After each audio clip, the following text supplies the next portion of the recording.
Ethereum is going through a serious crisis of confidence. The price of ETH has been painful for investors. The Ethereum Foundation is under heavy criticism. Several high-profile departures have raised serious concerns. And then came a particularly brutal symbol of the current mood. David Hoffman, co-founder of Bankless and one of Ethereum's most prominent long-term defenders, announced that he had sold all of his ETH. And right in the middle of all this, Vitalik Buterin published a very long post. The post was published on X, and the post contains zero promises of a pump, zero marketing announcement designed to reassure the market for a few hours, zero attempt to tell holders what they desperately want to hear. Instead, Vitalik made a very radical choice.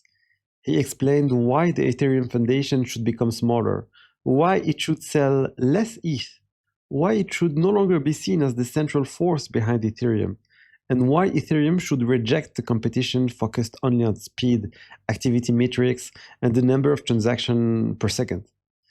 Vitalik also addressed his personal wealth, and he shared how much of ETH he held, which immediately became part of the debate. Because when confidence is falling, investors inevitably ask the same question: how much conviction do the people closest to the project still have? So in this video, we're going to break down Vitalik's entire post, explain what is really changing for ETH, and I will give you my honest opinion on what all of this means. Because the real question is simple: is Vitalik trying to save Ethereum, or is he asking investors for a level of patience they are no longer willing to give? Ethereum still has enormous technological importance.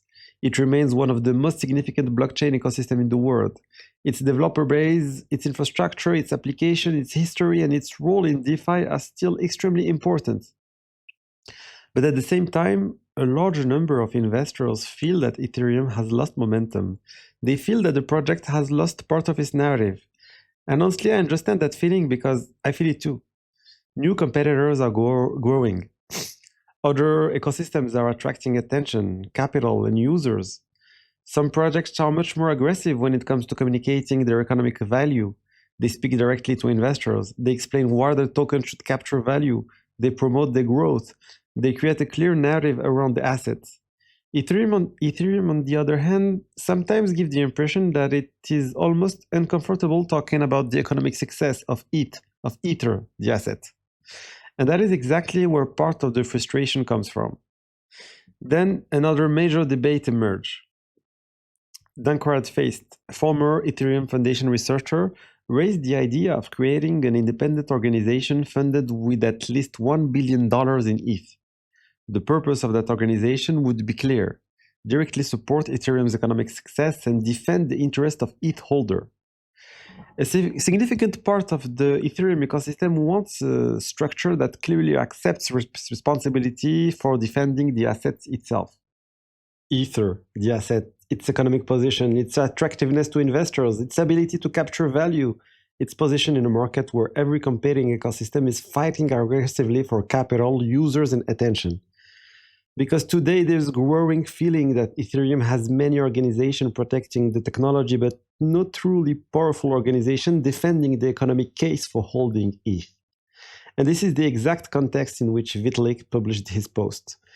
He talks about identity, he talks about governance, he talks about user sovereignty, he talks about the long-term survival of the Ethereum Foundation, he talks about reducing the dependence on central figures and central organization. Because the concern of ETH holders are immediate and economic, but Vitalik's answer is deeply philosophical and long-term. Now, to understand his position, we need to start with the way he defines his own role. Vitalik makes it clear that the post represents his personal vision. The Ethereum Foundation has a board with several members, and he does not have superior authority over everyone else. He also explains that the board is expanding and that his own power inside the organization will continue to decrease over time. He said this is exactly what he wants. Formally, Vitalik may not control the Ethereum Foundation alone. He may not have a special legal power that allows him to decide everything, but in reality, Vitalik still has extraordinary amount of soft power. His words matter. His words matter more than almost anyone else in the Ethereum ecosystem. He's the central founder, still publicly identified with the project. So he remained the face of Ethereum itself.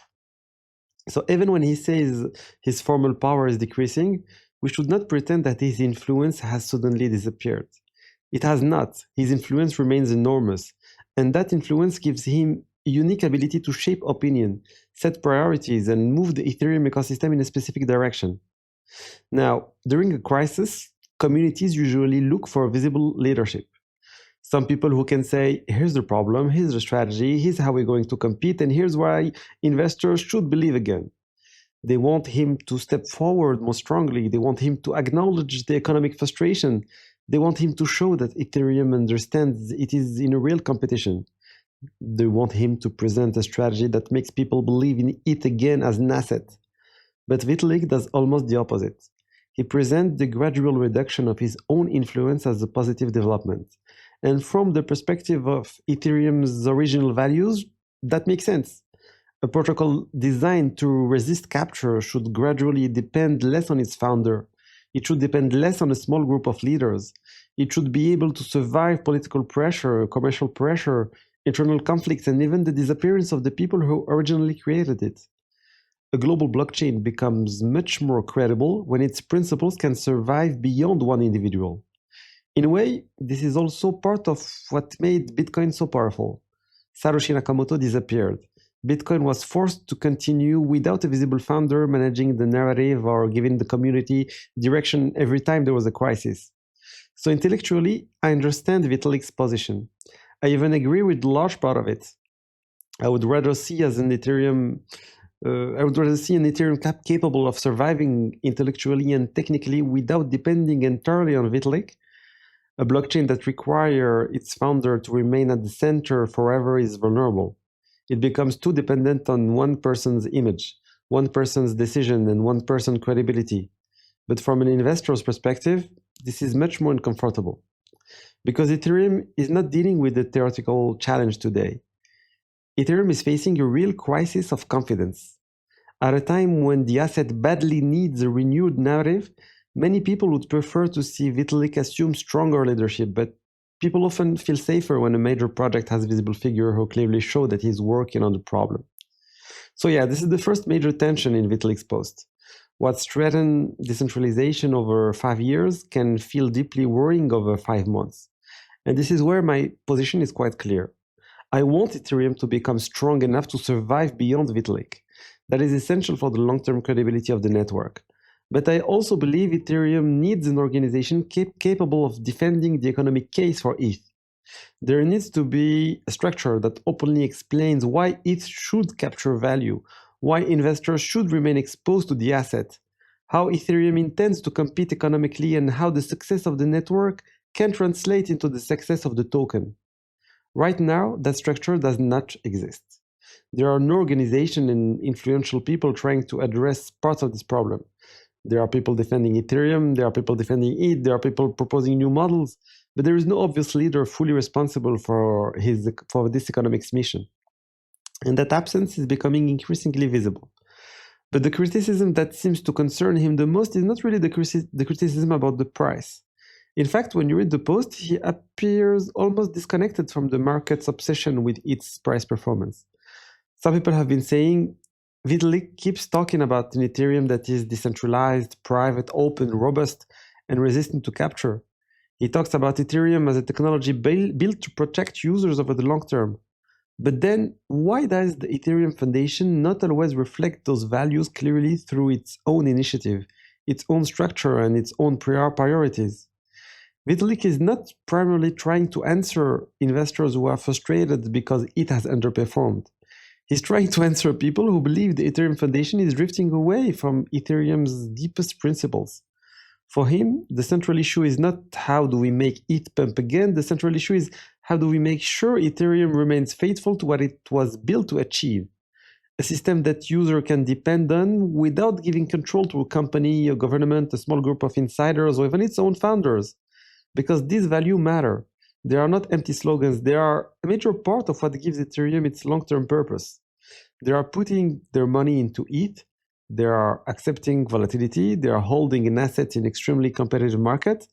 They are watching other ecosystems build louder narratives, attract users, generate revenue, and openly defend their token holders. So when it performs badly and confidence starts collapsing, telling people to focus only on values and long-term principles may not be enough. But it also needs to believe that it itself has a strong economical future. And that, in my view, is the question Vitalik still has not fully answered. And for many holders, the question right now is simply how can Ethereum regain strength against the other asset dominating the conversation today, against Hyperliquid, against Bitcoin, against assets that currently have much more momentum behind them. But for Vitalik, the fundamental question is not this. It's what value would Ethereum's success really have if the network abandoned the very thing that make it Ethereum? What would that success mean if Ethereum gave up on censorship resistance, openness, and neutrality? And to explain his position, Vitalik then uses comparison. I was not expecting to see this comparison in a post from Vitalik. It's more an analogy, but he compares Ethereum's situation to Google. He said that you can look at Google as an extraordinary success story, a company that organized an enormous amount of information and created useful service for billions of people. But you can also look at Google as a company that was originally built around ideals with a very famous slogan, "Don't be evil." And then over time, Google was gradually absorbed by the usual forces of power, profitability, surveillance, compromise. And little by little, that original mission faded away.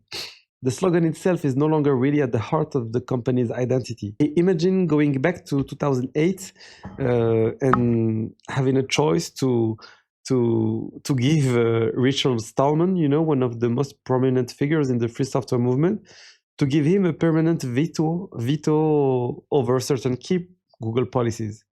He said he would have pressed an imaginary button that would give Richard Stallman this veto right. He would have given Richard Stallman the huge veto power. And his reasoning is that nearly every major technology company eventually drifts toward more data collection, more control, more surveillance, and more compromise. So an organization that is genuinely able to resist that drift can bring immense value to the world. And the reasonable man is the person who adapts himself to the world. In that sense, Google adapted to the world, became incredibly successful, and captured more and more value. But the unreasonable man is the person who tries to adapt the world to his own vision. And for George Bernard Shaw, progress depends on that unreasonable man. And that is the role Vitalik wants Ethereum to play. He wants Ethereum to be the unreasonable actor in this industry. And in a way, he wants to be that unreasonable voice himself. His message is that Ethereum must resist the temptation to focus only on what is immediately profitable. It must resist the idea that every blockchain will eventually follow the exact same formula. More speed, more volume, more marketing, more business development, more hype. For him, business is not really the ultimate objective. And personally, I found this passage extremely powerful. Because it is true. A technology can gradually lose its soul through a series of decisions that each seem perfectly reasonable at the time. You make a small compromise on privacy, then you make a small compromise on decentralization in exchange for more speed. Then another compromise because it improves adoption or revenue. And eventually the original purpose of the technology becomes unrecognizable. Vitalik wants to prevent Ethereum from going down that path. In his view, Ethereum must remain the infrastructure capable of protecting our digital lives in a world where money, identity, and artificial intelligence may increasingly depend on centralized platforms. And this is a deeply cypherpunk message. That is what makes his argument fundamentally different from a simple speech designed to pump the price of ETH. But I'm not going to lie to you, part of this message worries me, because I also feel there is something in that sounds a little like a philosophy of degrowth, or at least a philosophy of deliberately slowing things down. And that is a trend that concerns me in today's world, the idea that we should slow growth, avoid moving too quickly, slow down progress in artificial intelligence, take more time, and be increasingly suspicious of acceleration itself. That kind of message worries me, and I want to be honest with you about that. Now, You know what? Let's talk about something else.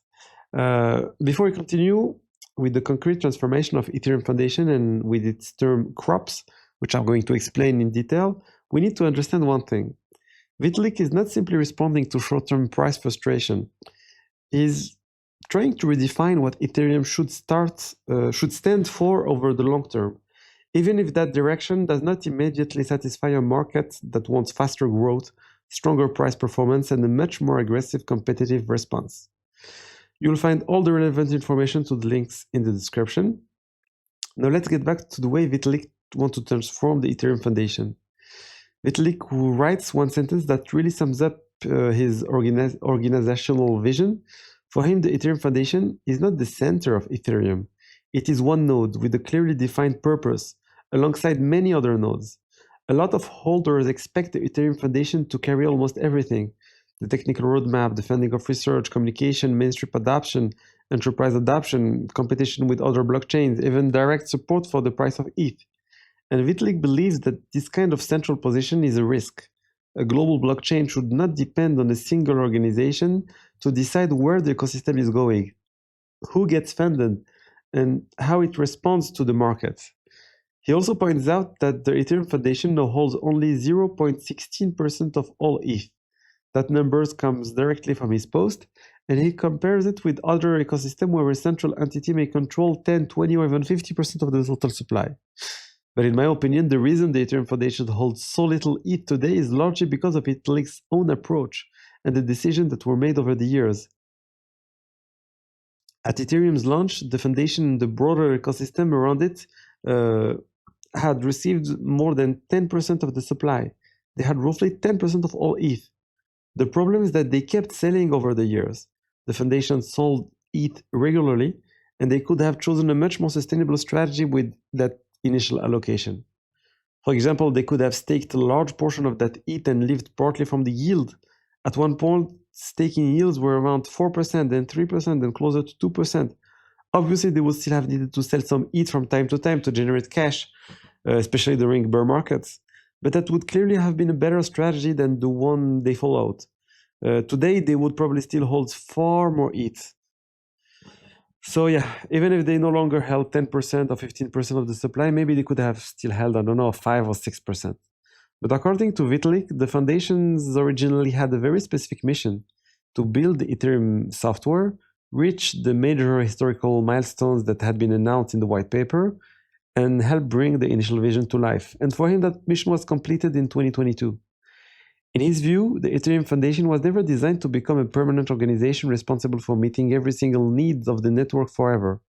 However, Vitalik is now talking about the long-term survival of the foundation, and honestly, maybe that conversation is happening a little too late, because he says it very clearly. Yes, this means the foundation will sell less ETH, so they will sell less Ether, so that it can continue to exist over the long term. And the policy that protects the treasury for as long as possible while reducing the amount of ETH being sold can help relieve some of the psychological pressure surrounding the foundation. Now, yeah, so what can I say next? There's a lot to say about Ethereum. Just to be clear, the Ethereum Foundation is not the reason the price of ETH has been falling. They hold only 0.16% of the supplies, and their sales are clearly not the main reason behind Ethereum's price performance. But if the foundation sells less ETH, it will also have less money available to spend. That means certain projects and some very talented people may end up working outside the Ethereum Foundation instead of inside it.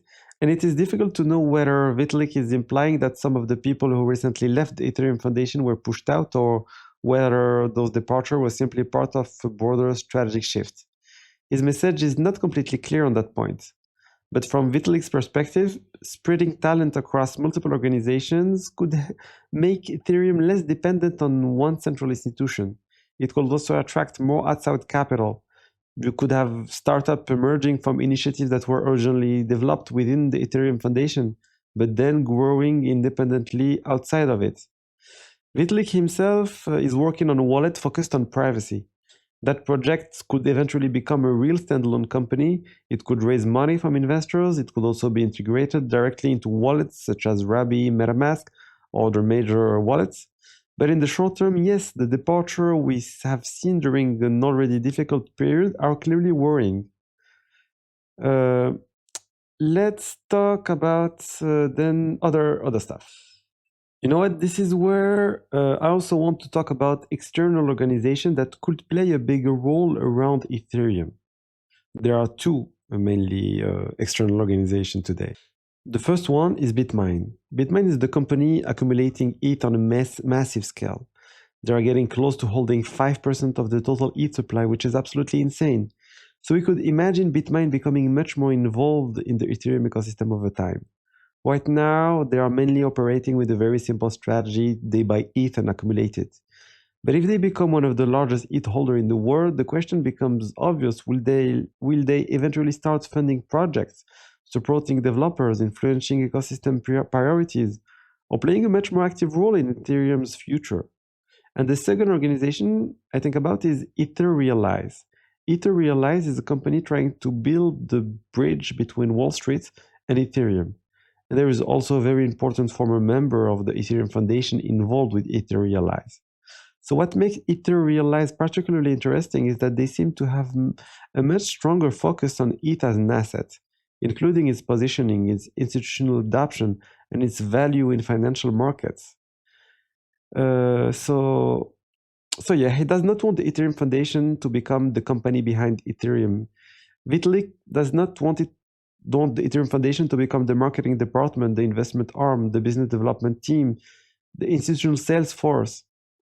He wants it to remain one important part of the ecosystem, but with a specific mission while allowing other organizations to grow around it and take responsibility for other areas. But the real question for holders is whether this model can work quickly enough in the current market environment. Because Ethereum is facing pressure today. And you know what? Let's come back to the Ethereum Foundation and to Vitalik, because he summarized the foundation's mission with an acronym that may sound a little technical at first. CROPS. CROPS. The CR stands for censorship resistance. Censorship resistance.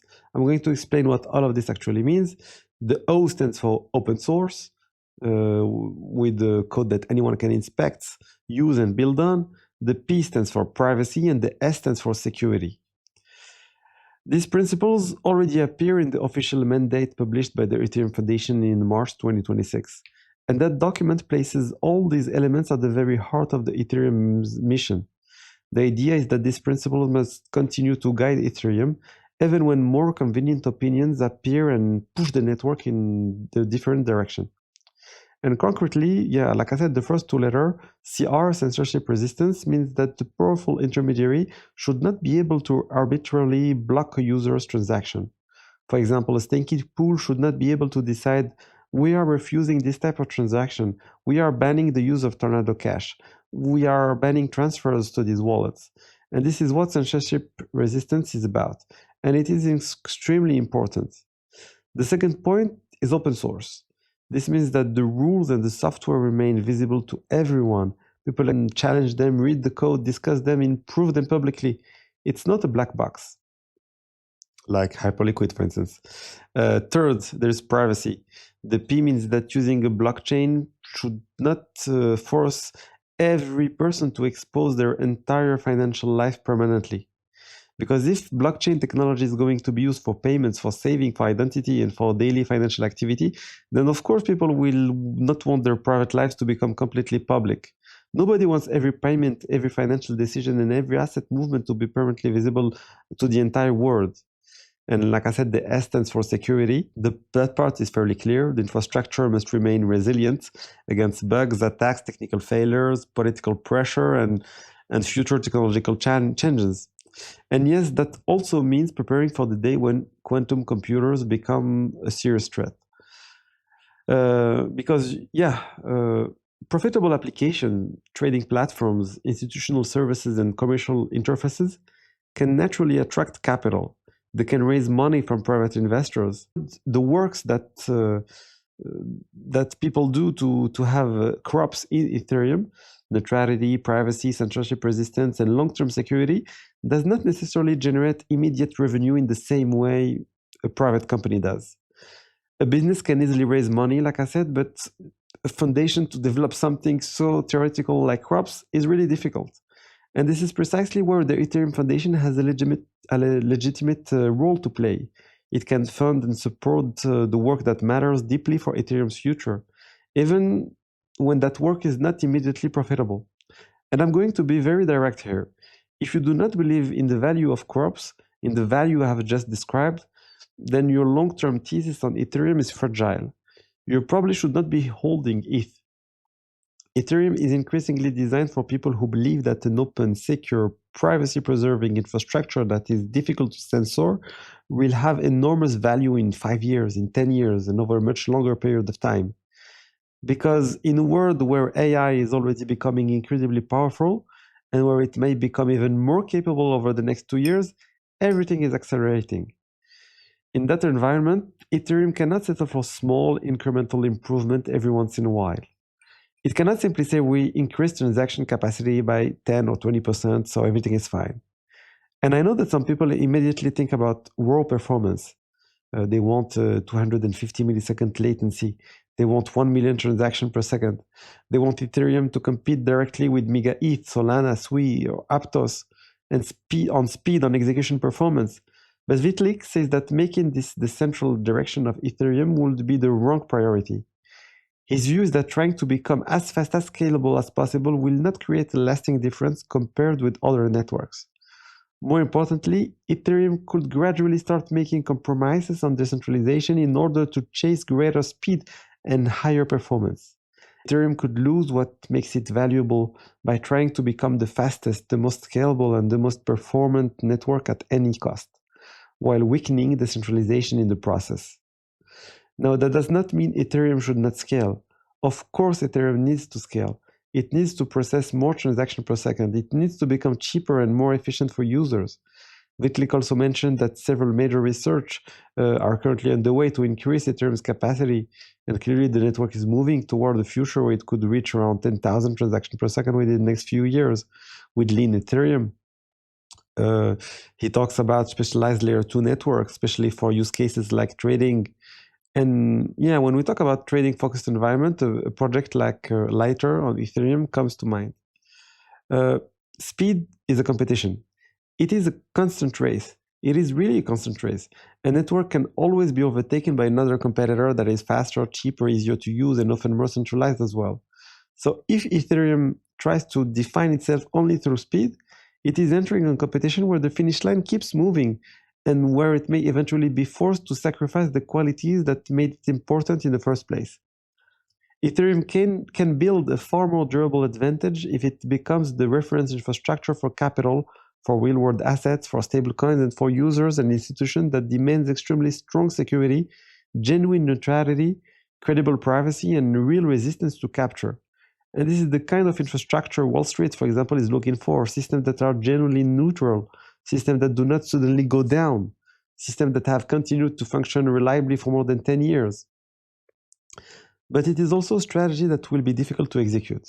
It requires almost flawless execution. The foundation cannot simply talk about those values. Ethereum cannot simply claim to be more neutral, more secure, and more resistant to censorship. User will need to feel those improvements. Developer will need to implement them, and institution will need to trust them. The market will need to understand why these qualities matter. So all of this also needs to be reflected in reasonable fees, a smoother user experience, and privacy that ordinary users can actually access. And let's be honest, Ethereum is still very far from that today. There is no real privacy at the moment, for example. Everything is public, every transaction can be tracked, every wallet can be analyzed. And beyond privacy, the application also needs to be robust enough for people to use them with confidence. There are too many hacks in DeFi, in Ethereum, and in other blockchains also. So the strength of the thesis lies in a very difficult combination. Ethereum needs to scale while preserving the crops properties I spoke about earlier, because those properties are what give Ethereum its purpose in the first place. Vitalik talks about the possibility of making certain critical parts of Ethereum effectively bug-free and being able to prove that mathematically. This is where formal verification comes in. Formal verification means demonstrating through mathematical proofs that specific properties of a program will always remain true.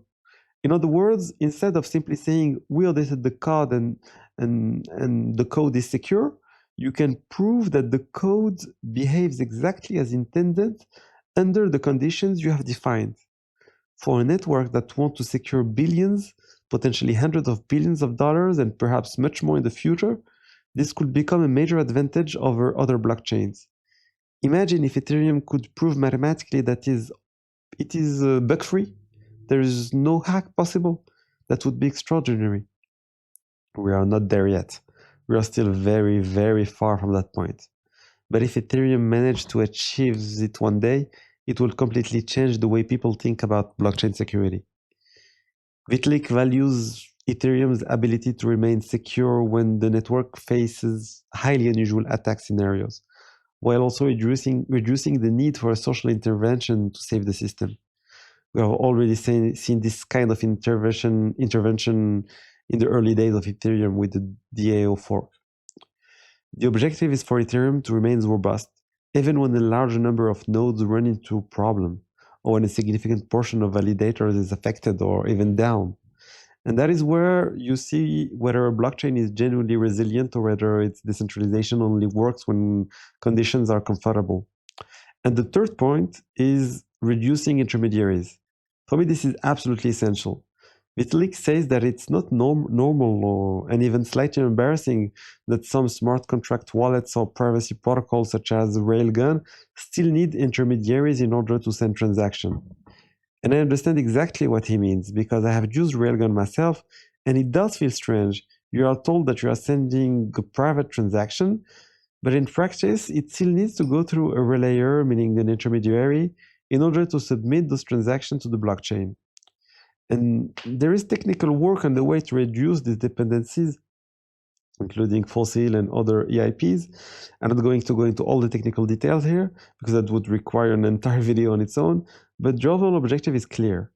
Allow users to interact more directly with Ethereum with less dependence on third-party servers and fewer trusted intermediaries. For example, users should be less dependent on centralized RPC providers, the services that allow wallets and applications to communicate with the blockchain. I'm thinking of services such as Infura and others.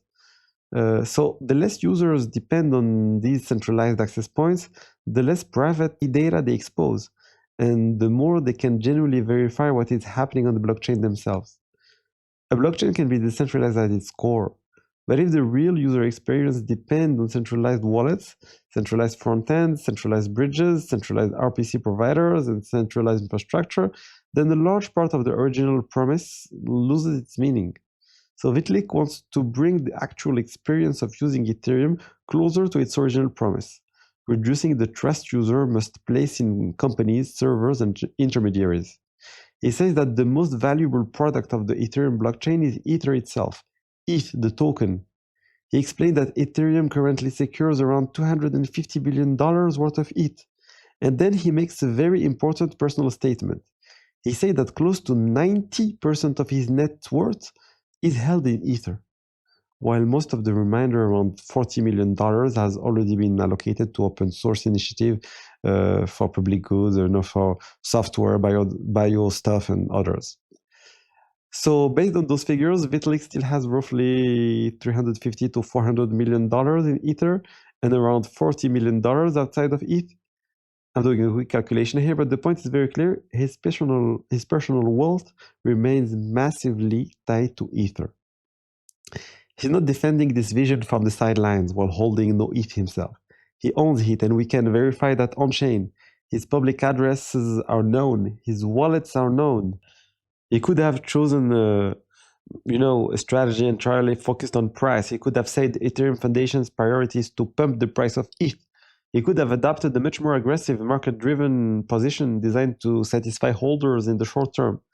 Instead, he chooses to defend what he believes will give Ethereum lasting value over the long term, while remaining personally exposed to the consequences of that choice. He also feels the pain when he sees his wealth fall from $1 billion to $300 or $400 million. He's not disconnected from what ETH holders are experiencing. He's exposed to the same asset and the same decline in value. I do think it would make sense to have a separate structure whose role is much more clearly focused on defending the ETH economic narrative and supporting the price of Ether.